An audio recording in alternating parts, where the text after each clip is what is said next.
Hey everyone! So, when you hear the name Faust, you probably think of one thing, right? A scholar, a deal with the devil, selling his soul. But what if I told you that the story you know, it's really just a polished-up version of a much older, and honestly, a way more terrifying legend? Let's go ahead and unmask the original devil. I mean, think about it. The devil in this story, he's usually this sophisticated, super manipulative character, isn't he? A witty tempter offering up knowledge and power, pulling Faust into this really complex psychological battle. That's the image we've all seen a million times in movies and plays. But what if before he became that clever trickster, the devil of the Faust legend was something much more primal? Not some symbol of our inner temptation, but a literal, physical monster. Okay, so to really get how different that original idea is, let's first quickly talk about the version of the story that most of us are familiar with, the one made famous by the German writer Goethe. Yeah, Goethe's Faust is a total epic. It's all about this scholar's constant striving, this endless search for a perfect moment of satisfaction that he just can never find.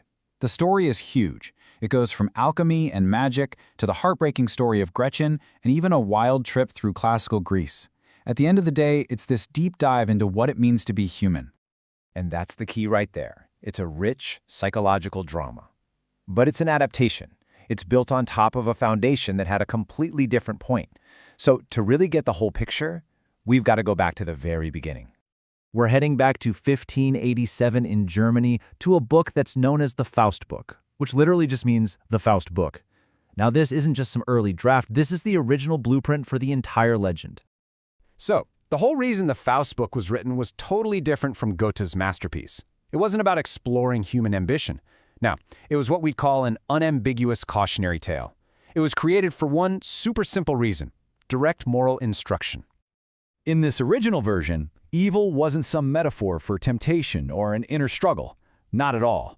It was presented as a real, external force. The devil was a tangible, monstrous creature that could literally just show up in your world. The logic here was brutally simple, and it was absolutely designed to be terrifying. Step 1, you stray from the righteous path. Step 2, you come face to face with a very real, very dangerous evil. And Step 3, you suffer dire consequences. That's it.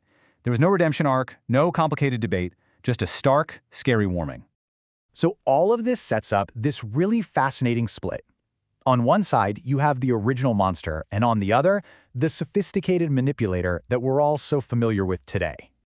Let's just break this down. In the 1587 Faust book, the devil is a literal, physical monster. But in Goethe's version, he's a witty tempter. In the original, evil is this external force that invades your world. In the adaptation, it becomes an internal psychological struggle. And you can see how the purpose just shifts dramatically, from a direct moral warning to a big exploration of the human condition. So basically, over hundreds of years, the Faust legend completely transformed. What started out as this straightforward, terrifying warning about actual, literal damnation, it became a complex drama about the limits and the dangers of human ambition. All right, so why does any of this matter? Why should we care about this original monstrous version of the devil?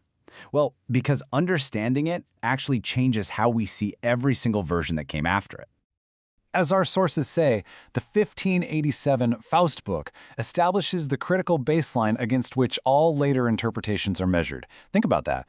Every version of Faust that came next, from famous plays to Goethe's epic, all the way to movies today, is in a direct conversation with this original monstrous blueprint. You know, you really can't fully appreciate the genius of the witty, manipulative devil without first understanding the raw, monstrous power of the original. Knowing that simple horror of the Faust book makes the psychological depth of the later versions feel that much more profound. This whole evolution of the devil, it reflects this huge shift in how we think about morality itself. And it leaves us with this final, big question to chew on. Is evil some terrifying monster that exists outside of us, something we have to fight? Or is it something more subtle, a bargain that we make with ourselves, right here on the inside?